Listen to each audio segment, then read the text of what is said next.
Hello दोस्तों, स्वागत है आपका मेरे यूट्यूब चैनल में। कैसे हैं आप? आशा करता हूँ कि आप खुश होंगे, स्वस्थ होंगे और मस्त होंगे।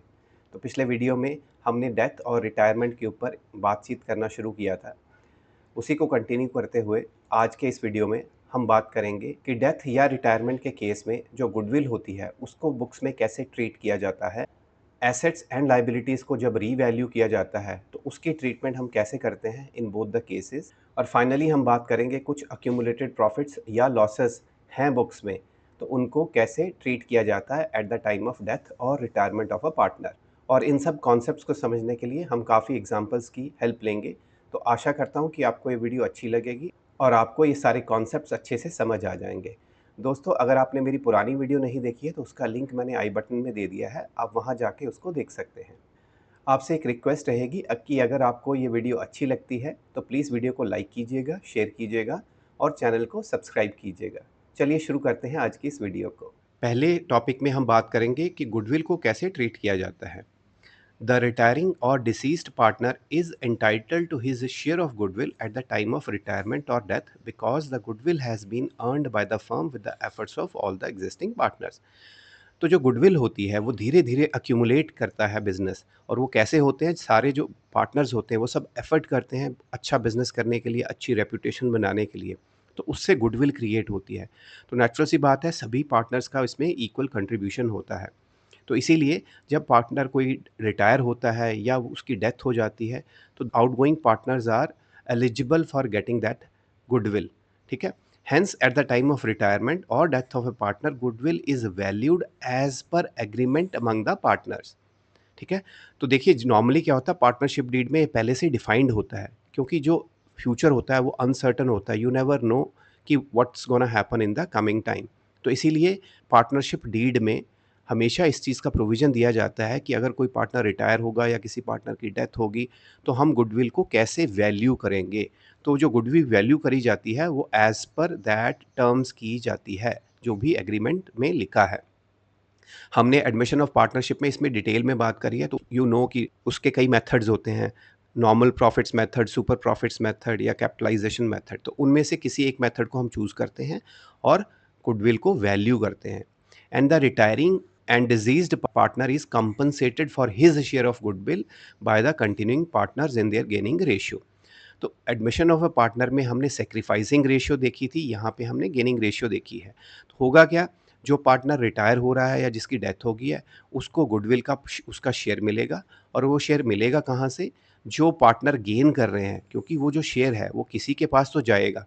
जो रिटायर हो रहा है या जिसकी डेथ हुई, उसका शेयर किसी ना किसी एग्जिस्टिंग पार्टनर के पास जाएगा।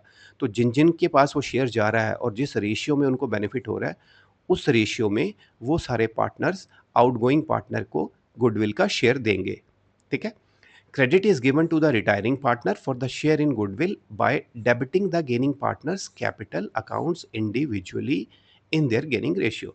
तो आपको सिंपल समझ आ गया कि जिसको क्रेडिट देना है, मतलब जो पार्टनर जा रहा है बाहर, उसको नेचुरल सी बात है पैसे मिलने, तो उसका अकाउंट हो जाएगा क्रेडिट। और डेबिट किनका होगा? जिनको बेनिफिट मिल रहा है, उनकी गेनिंग रेशियो में हम उसको डेबिट कर देंगे उन सारे पार्टनर्स के कैपिटल अकाउंट्स को।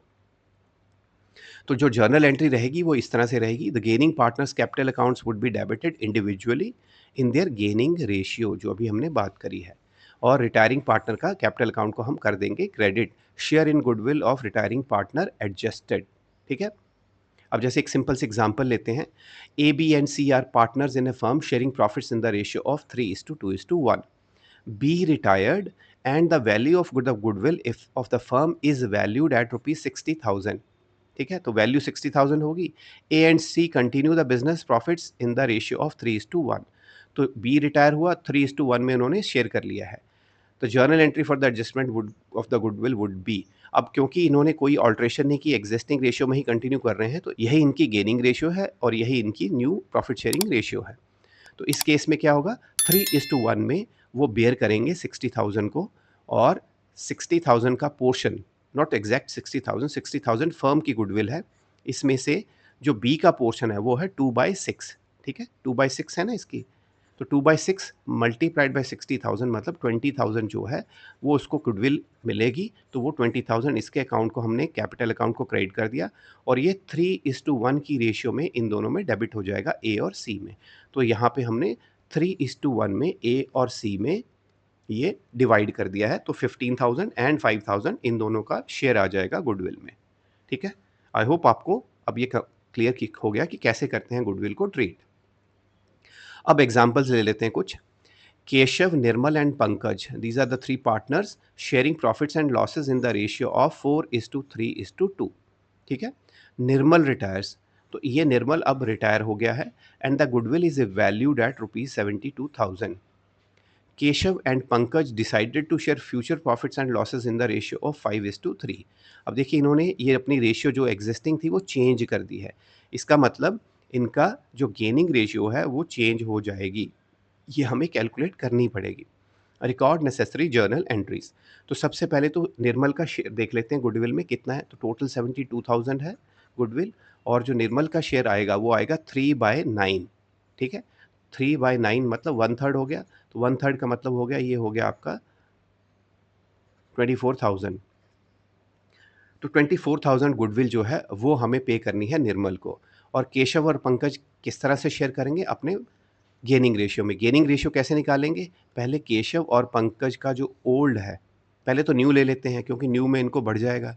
अब न्यू क्या है, 5:3 न्यू रेशियो है, यानी कि इसका बना 5/8 शेयर और इसका बना 3/8 शेयर। और ओल्ड शेयर क्या है, ओल्ड शेयर इसका था 4/9, इसका था ओल्ड शेयर 4/9 और इसका था 2/9। ठीक है, तो जो गेनिंग रेशियो है वो कैसे निकालेंगे, ओल्ड न्यू माइनस ओल्ड कर लेंगे, यानी कि 5/8 माइनस 4/9 इधर आ जाएगा और 3/8 माइनस 2/9 इधर आ जाएगा। तो अगर हम इसको सॉल्व करेंगे तो ये आपका आ जाएगा 45 माइनस 32, जो कि आपका इज इक्वल टू 13/72, और इधर आपका आ जाएगा 72, 27 माइनस 16 इज इक्वल टू 11/72, यानी कि जो इनकी गेनिंग रेशियो है वो है 13:11। तो इसका मतलब क्या हुआ, जो केशव है वो 13,000 और जो पंकज है वो 11,000 पे करेगा। इन दोनों की कंट्रीब्यूशन से ये 24,000 अक्यूमुलेट होगा और जो कि निर्मल को पे किया जाएगा। ठीक है, तो आई होप आपको सारी कैलकुलेशन समझ आ गई होगी। अब जर्नल एंट्रीज आराम से हो जाएंगी। चलिए चलते हैं। तो ये देखिए, ये रही जर्नल एंट्री। केशव्स कैपिटल अकाउंट 13,000 से हमने डेबिट कर दिया है और पंकज का कैपिटल अकाउंट 11,000 से डेबिट कर दिया है और निर्मल का अकाउंट हो गया है 24,000 से credit. Nirmal share of goodwill adjusted to Keshav and Pankaj in the gaining ratio of 13:11। ठीक है, तो आई होप अब आपको ये क्लियर हो गया होगा कि हम गुडविल को ट्रीट करते कैसे हैं। एक और एग्जाम्पल लेते हैं। Deepa, Neeru and Shilpa were partners in a firm sharing profits in the ratio of 5:3:2. Neeru retired, तो नीरू रिटायर हो गई है and the new profit sharing ratio between Deepa and Shilpa is 2:3। तो ये प्रॉफिट शेयरिंग रेशियो फिर से यहाँ पे भी चेंज है।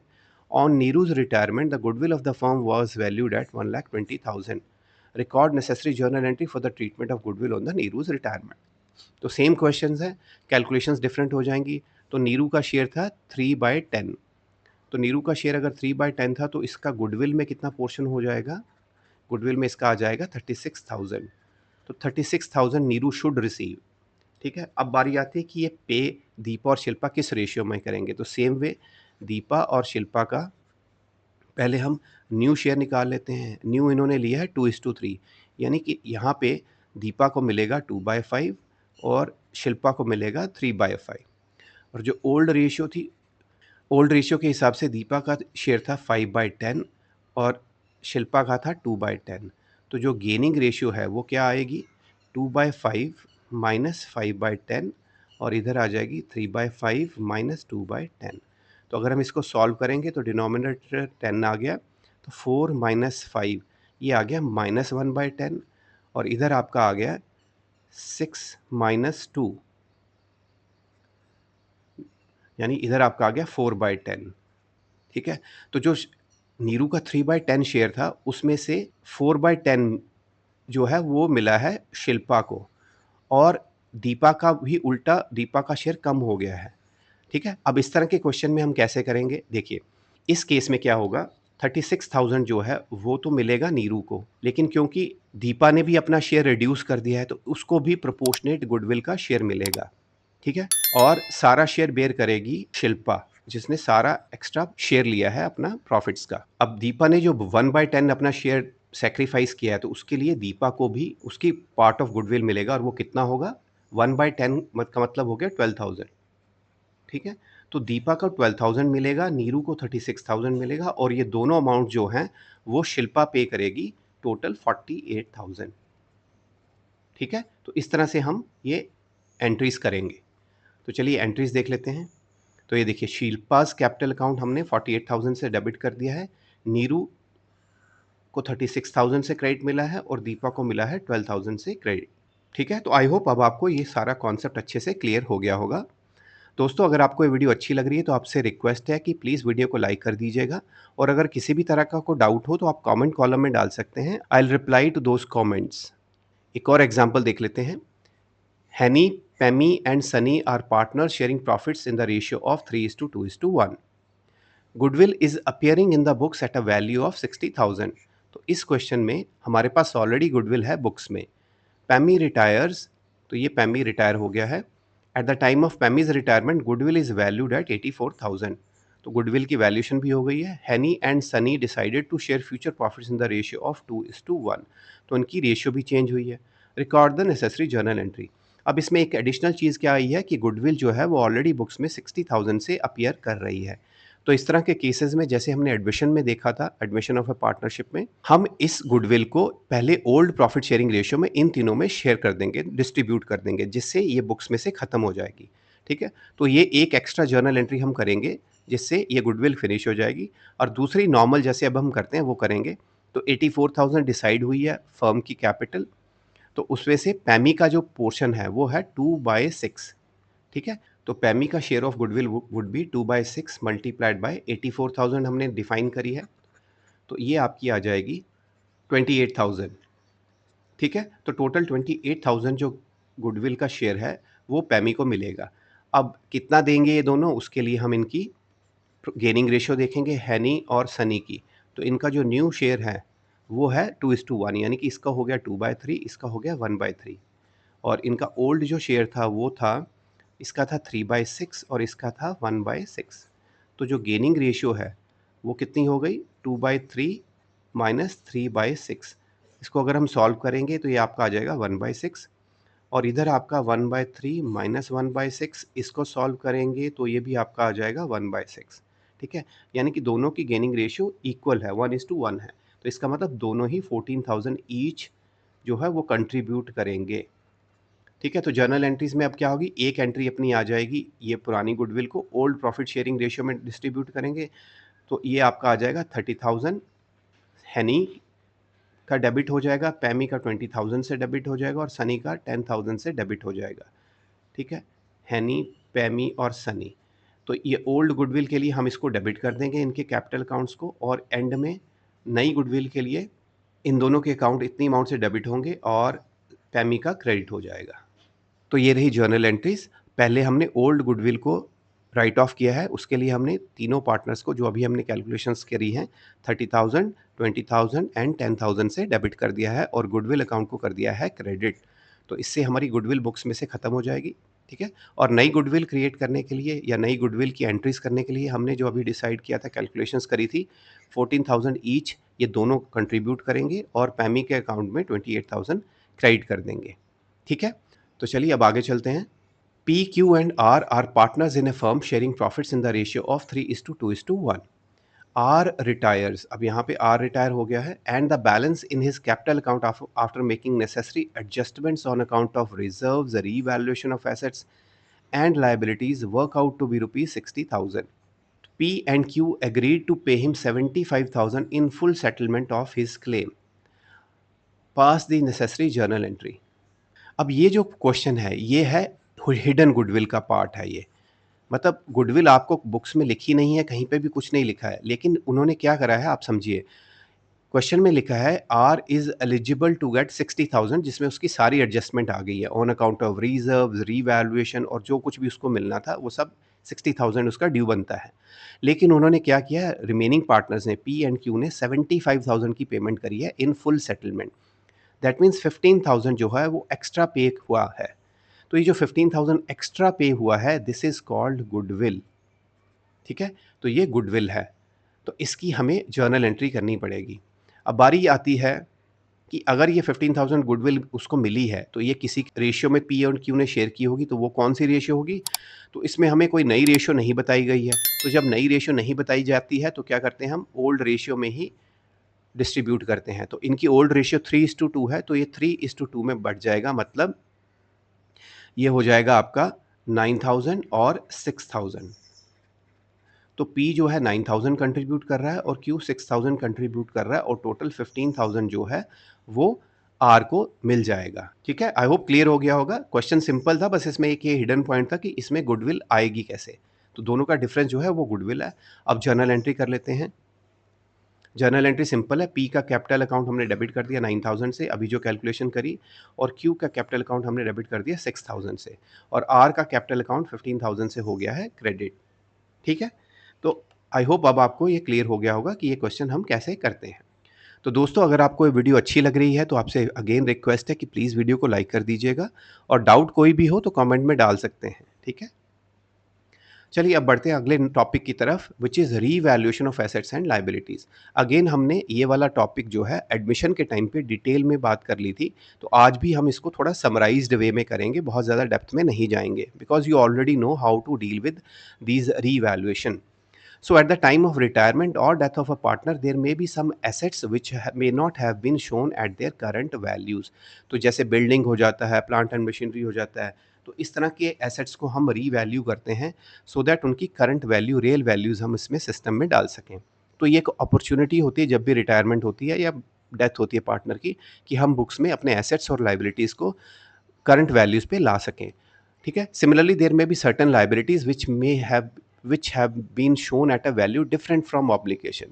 ठीक है, तो जैसे एसेट्स की वैल्यू हम हो सकता है हमने प्रॉपर रिकॉर्ड ना की हो, ऐसे ही हो सकता है कि लाइबिलिटीज़ भी कुछ वैल्यूज़ चेंज हो गई हो, तो हम इन दोनों को रीवैल्यू करते हैं। Plus there may be certain unrecorded assets and liabilities which need to be brought into books.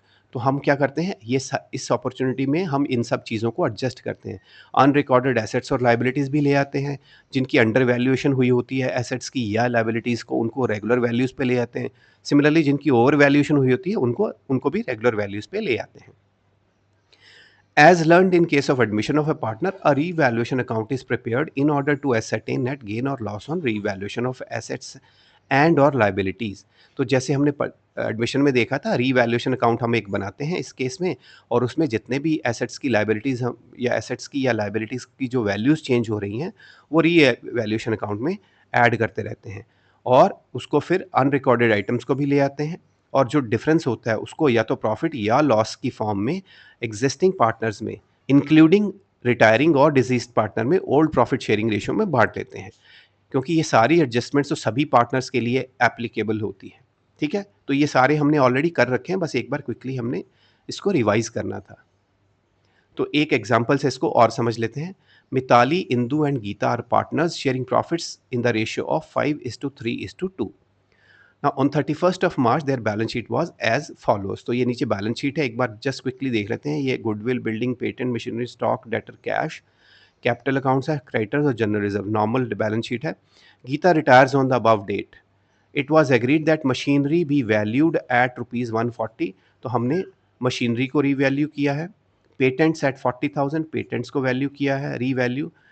Machinery की रीवैल्यूएशन हो गई है 1,40,000 पे, और पेटेंट की हो गई है 40,000 पे। बिल्डिंग एट 1,25,000, तो जो बिल्डिंग है उसकी 1,25,000 हो गई है। Record the necessary journal entries for the above adjustments and prepare the revaluation account. तो अब हम रीवैल्यूएशन अकाउंट बनाएंगे। हमारे पास ये 3 एडजस्टमेंट्स हैं। इसमें मशीनरी की वैल्यू हमने कम करी है, तो मशीनरी अकाउंट क्रेडिट हो जाएगा, रीवैल्यूएशन अकाउंट हम डेबिट कर देंगे, तो 10,000 से रीवैल्यूएशन अकाउंट यानी लॉस आ जाएगा, माइनस हो जाएगा। पेटेंट्स हमारी वैल्यू बढ़ गई है तो ये प्लस 10,000 हो जाएगा, और बिल्डिंग की वैल्यू बढ़ गई है तो प्लस 25,000 हो जाएगा। यानी रीवैल्यूएशन अकाउंट बनाने के बाद हमारे पास नेट 25,000 का प्रॉफिट बचेगा, जो कि हम इन तीनों में इनकी existing profit sharing ratio which is 5:3:2 में बांट देंगे। ठीक है, तो एक बार देख लेते हैं। तो ये इसकी एंट्रीज हैं। रीवैल्यूएशन अकाउंट को डेबिट किया, पहले हमने 10,000 मशीनरी को क्रेडिट कर दिया, तो जिससे हमारी मशीनरी की वैल्यू कम हो गई। पेटेंट्स और बिल्डिंग हमने बढ़ाने थे, एक 10,000 से एक 25,000 से, तो we increase that value and the revaluation account is credited with 35,000। तो जो अभी हमने कैलकुलेट किया, हमारे 25,000 का प्रॉफिट आ गया, तो रीवैल्यूएशन अकाउंट को डेबिट कर दिया हमने 25,000 से, और तीनों को जो रेशियो इनकी है 5:3:2 में हमने इनको डिस्ट्रीब्यूट कर दिया है। ठीक है, तो ये आपकी जर्नल एंट्रीज होगी डिस्ट्रीब्यूशन तक की, और ये रहा आपका रीवैल्यूएशन अकाउंट। मशीनरी अकाउंट की वैल्यू 10,000 कम हुई तो वो डेबिट साइड में आ गई, और पेटेंट्स और बिल्डिंग की इंक्रीज हुई तो वो क्रेडिट साइड में आ गई, और ये हमारा प्रॉफिट हमने डिस्ट्रीब्यूट कर लिया है। ठीक है, तो आई होप आपको अब ये दोनों कॉन्सेप्ट्स अच्छे से क्लियर हो गए होंगे। आप लोगों से रिक्वेस्ट है कि प्लीज़ चैनल को सब्सक्राइब कर लीजिएगा, अगर अभी तक आपने चैनल को सब्सक्राइब नहीं किया है। अब चलते हैं आज के लास्ट टॉपिक की तरफ, which is distribution of accumulated profits. तो sometimes the balance sheet of a firm may show accumulated profits in the form of general reserves and और accumulated losses in the form of profit and loss account debit balance. तो कई बार क्या होता है, जैसे हमने admission में भी डिस्कस किया था, हमारे पास कई बार जनरल रिजर्व्स होते हैं, कई बार स्पेसिफिक रिजर्व्स होते हैं जो हमने अक्यूमुलेट किए होते हैं over a period of time, और कई बार हमारे पास प्रॉफिट एंड लॉस अकाउंट का क्रेडिट बैलेंस भी होता है, और कई बार क्या होता है, हमने लॉसेस अक्यूमुलेट किए होते हैं जो कि पी&एल के डेबिट बैलेंस की फॉर्म में होते हैं। तो चाहे आपके पास अक्यूमुलेटेड प्रॉफिट्स हो या अक्यूमुलेटेड लॉसेस हो, जब भी कोई पार्टनर रिटायर होगा या डेथ होगी तो नेचुरल सी बात है, हम ये सारी चीज़ें उसमें एडजस्ट करेंगे बुक्स में। So the retiring or deceased partner is entitled to his share of in the accumulated profits and also liable to share accumulated losses if any। तो उसको भी नेचुरल सी बात है, पूरा शेयर या तो प्रॉफिट्स का भी मिलेगा या लॉसेस में वो पार्टिसिपेट करेगा। तो इसीलिए accumulated profits और losses belong to all the partners and are transferred to capital accounts of all partners in their old profit sharing ratio।